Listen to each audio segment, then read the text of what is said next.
Level 1, the discovery. You're 12 years old, sitting cross-legged on your bedroom floor, and your friend won't stop grinning at his laptop screen. "Watch this," he says. You lean in. The room smells like carpet and old pizza boxes. Somewhere downstairs, a television murmurs to nobody. You barely notice. Your eyes are on the screen. He types something. Lines of text scroll past, fast, unreadable to you. Then something happens that isn't supposed to happen. A program opens that shouldn't open. A password screen just gives up. Your stomach does something strange. Not fear, not quite exciting either. Something closer to recognition, like you just found a door in a wall you always thought was solid. "How did you do that?" you say. It's not really a question. It's closer to a demand. He shrugs like it's nothing. To him, maybe it is. To you, it's everything. You go home that night and you can't sleep. You keep seeing the screen in your head, the moment the rule broke. You always thought computers did what they were told. Now you know better. They do what you tell them if you know how to ask. The next morning, you're back at your own keyboard before breakfast. You don't know what you're looking for. You just know you have to find it. Your mom calls you down to eat. You say you're coming. You don't move. Hours pass like minutes. Outside your window, kids are riding bikes, yelling, existing in the ordinary world. You can hear them faintly. It doesn't pull at you the way it used to. You type your first command copied from a forum post you barely understand. You press enter. Nothing happens. You try again, differently this time. Still nothing. You try a third way. Something moves. A tool you downloaded actually runs. It does something. You don't fully understand what, but you did it alone. No friend standing over your shoulder. You sit back in your chair and you feel it settle into your chest. A quiet, glowing certainty. You are going to do this again. And again. And you are never going to stop. Level 2, the forums. Your room looks different now. The action figures are still on the shelf, but nobody's touched them in months. There's a second monitor propped on a stack of textbooks you no longer open for homework. Energy drink cans multiply by the trash can like they're breeding. You've found a place online where people talk the way you think. You made a username that isn't your name. Nobody here asks what grade you're in or tells you to clean your room. They ask if you've tried a certain payload yet. They post screenshots of things they broke. They argue about tools like other kids argue about sports teams. You post your first success, small, clumsy, barely anything. Someone replies within minutes. Not mocking you, teaching you. Then someone else jumps in, more advanced, showing you a better way to do what you just did. You read it 4 times. You feel seen in a way you can't remember feeling at school. Your mom knocks on your door. "Dinner's ready." "1 second," you say. And you mean it when you say it. But 1 second turns into 20 minutes. Because someone in the private channel just tagged you. Said your name, your other name, your real name now, and asked if you want to try something with them. You go downstairs eventually. You eat quickly, answer questions about school in single words, and go back up before anyone can ask a follow-up. Nobody in this house understands the thing that's happening to you. Upstairs, 30 strangers do. Weeks pass like this. You get better faster than you expected. You get louder about it too. You post your wins. You want people to see what you can do. Then it happens. A moderator bans your account. Not because you did anything catastrophic, you got sloppy, you got noticed, someone reported the noise you were making. Your internet stops working for a day. Your dad gets a strange email from the provider and doesn't understand what it means. You do. You should feel afraid. Instead, you feel something closer to pride. It's proof. Proof that what you're doing is real enough to have consequences. You tell yourself you'll be more careful next time. You don't slow down, you speed up. Level 3, the first understanding. For a long time, you've been copying, typing commands you found on a forum, running tools you didn't build, celebrating results you couldn't fully explain. It worked. It felt good. But something's been nagging at you, quiet and persistent, like an itch behind your eyes. Tonight you stop before you hit enter. You stare at a piece of code someone shared an exploit, the kind of thing you've run 100 times without a second thought. This time, you actually read it, line by line. You look up the parts you don't recognize.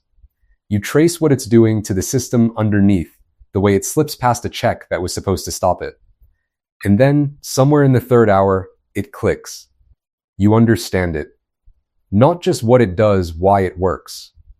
You can see the shape of the vulnerability now, the way a weak point in a wall becomes obvious once you know what you're looking for. It's not magic anymore.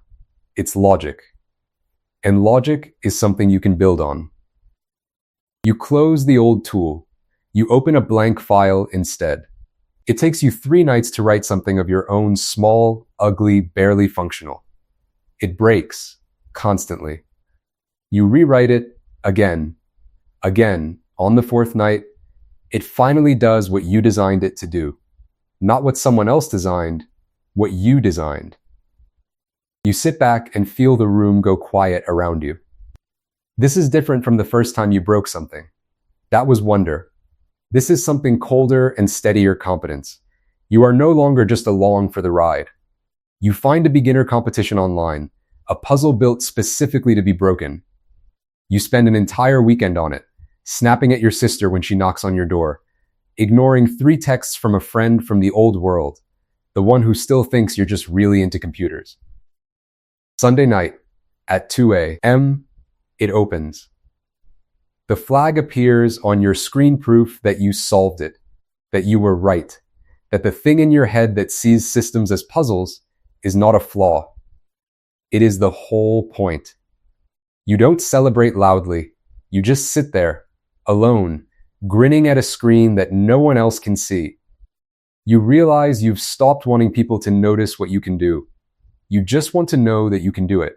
That's the moment you stop being someone who plays with hacking. You become someone who thinks like one. Level 4, the line. You know the difference now. Legal, illegal, testing with permission, breaking in without it. It used to be a blur. It isn't anymore. You could recite the rules if someone asked. The strange part is how little that changes. A message comes in from someone you've talked to a few times online, never met, don't know their real name, don't need to. They have a job. It's small, they say. Quick. A site that wronged somebody. Or a database somebody wants a peek into. Or access somebody's willing to pay for. The details don't matter as much as the shape of the offer, money, for something you already know how to do.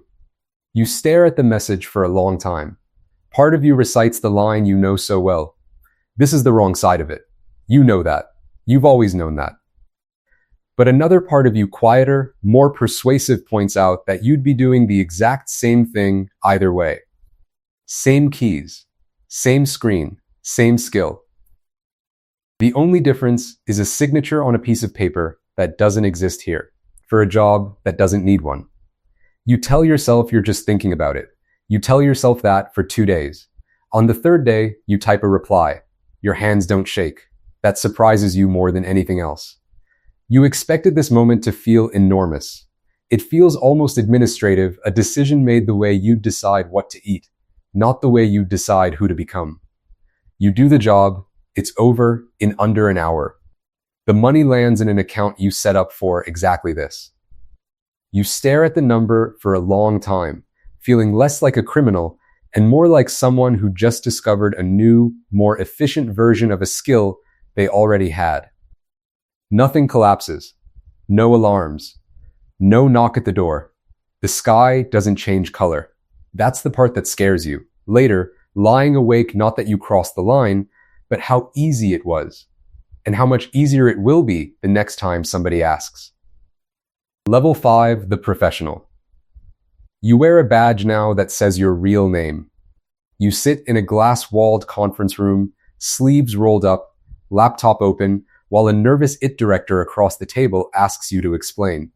In words that won't make him feel stupid, why the thing you found last week is dangerous. You're a penetration tester. You get paid legally, generously, to do the thing you used to do in secret. You have a certification hanging somewhere in your apartment that you haven't looked at since the day it came in the mail. You have a company laptop, a scope of work document, a signed authorization letter that means you can't get arrested for doing your job. It should feel like winning. Your day starts with a scan you've run 1,000 times before. It finds what you expect it to find. You chain 3 known weaknesses together, exactly the way the training taught you, exactly the way you've done for a dozen other clients this year. By early afternoon, you're in the system you were hired to break. It takes 4 hours. It used to take you 4 sleepless nights, fueled by nothing but hunger to understand. You write the report. Executive summary. Risk rating. Recommended remediation. You use the phrase moderate to high severity for the 9th time this month. At the debrief, the director thanks you, tells you that you probably saved the company from a serious incident. You nod, say the right things, pack up your laptop. In the elevator, alone, you catch your reflection in the brushed steel doors and you don't feel anything you expected to feel. Not pride, not relief. Just a low, persistent hum of nothing, like a room with the lights left on that no one's using. That night, you sit in front of your personal machine, the one that isn't scoped, isn't authorized, isn't reported to anyone, and for the first time in months, you feel your pulse pick up just looking at the login screen. You don't touch it. Not tonight. But you notice the feeling. And you don't forget it. Level 6, the crossing. The message that comes in this time isn't small. It's dressed up in language that makes it sound almost respectable: a project, a client, a one-time engagement. But you've read enough of these by now to translate it instantly. Illegal, well-paid, and a door back into the version of this work that actually makes your hands feel alive again.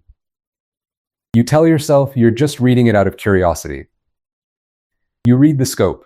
It's a real target, a real company, real defenses that would actually challenge you, not the tired, familiar checklist you run for clients who half expect to fail your test anyway. This would require everything you have. Every trick, every hour of study, every sleepless night you've ever spent becoming this good. The fee alone would cover a year of your current salary. You wait 2 days before replying, the way you waited last time, telling yourself the wait means something, means you're being careful, means you're still the kind of person who thinks this through. But the wait isn't caution. It's ritual. You already know what you're going to say. You accept. The work itself is almost meditative. You move through their defenses the way you used to move through practice labs patient. Precise, undetected, days pass. You barely eat at your desk, barely notice the sun coming up outside your window. When you finally get what you came for, the feeling that floods through you isn't guilt. It's relief. The relief of finally feeling something again. The payment clears. You stare at your own reflection in the dark laptop screen once the job is done, waiting, half expecting some line inside yourself to have snapped visibly, some mark to have appeared. There's nothing. Just your own face, tired, awake, more alive than it's been in a year. You tell yourself this was the last time. You already know it isn't. Level 7, the wait. You have more money now than you know what to do with, sitting behind layers of accounts that don't have your name on them. You could buy almost anything. You buy very little. Spending draws attention, and attention is the one thing you cannot afford. Your days follow a rhythm now that has nothing to do with sunrise or sunset. You sleep when the work allows it. You eat because your body demands it, not because you notice hunger. Every notification on your phone makes your chest tighten for half a second before you check it. Is this the one? Is this the message that means it's over? You haven't seen your family in months. Your mother calls sometimes. You let it go to voicemail more often than you answer. Because a real conversation requires details you can't give her, and a fake one requires energy you don't have left. You had a partner once, a while back, someone who asked reasonable questions like, "Where do you work and who are your friends?" and who slowly stopped asking when your answers kept getting shorter and vaguer. They didn't leave dramatically. They just faded, the way people do when you give them less and less to hold on to. You told yourself it didn't matter. You have work to do. Your skill has never been sharper. Your instincts have never been more precise.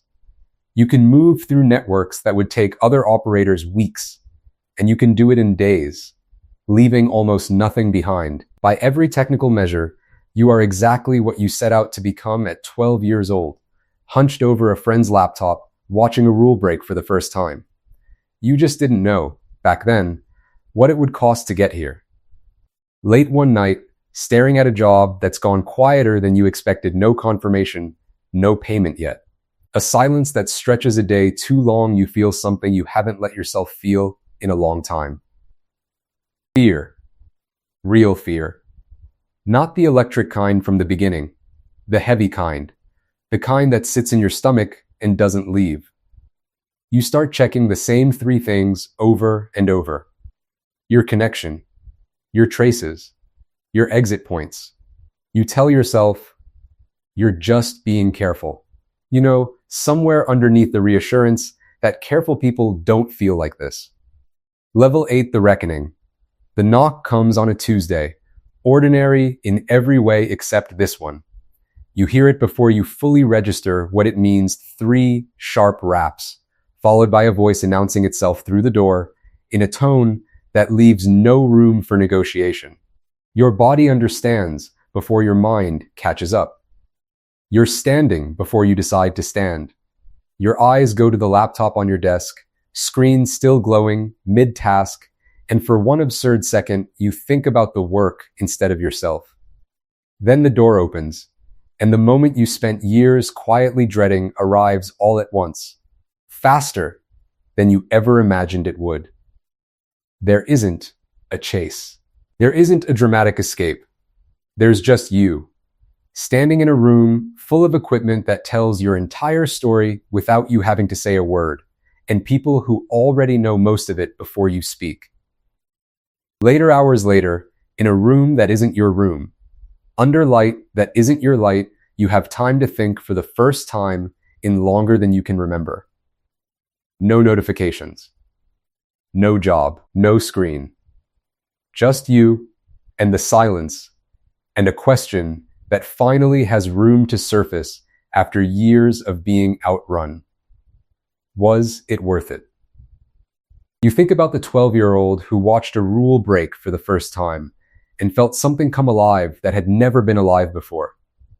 You think about the version of yourself that believed understanding was the only thing that mattered. That connection was optional, that people would still be there whenever you got around to needing them. They aren't all there anymore. Some drifted. Some you pushed away on purpose, telling yourself it was for their own protection. Some you simply forgot to keep, the way you forget to water something you don't look at every day. You look for your reflection in the dark window across the room. It takes you a moment to recognize the person looking back, older, thinner, more capable than you ever imagined you could become, and more alone than you ever imagined you'd let yourself be. You don't have an answer to the question yet. You just know, for the first time in years, that you're finally still enough to ask it. Level 9, the return. The offer, when it comes, is almost insultingly small compared to what you used to be paid. A junior role. A team. A manager younger than you, explaining processes to you like you're new to all of this. Which in a way, you are. You take it anyway.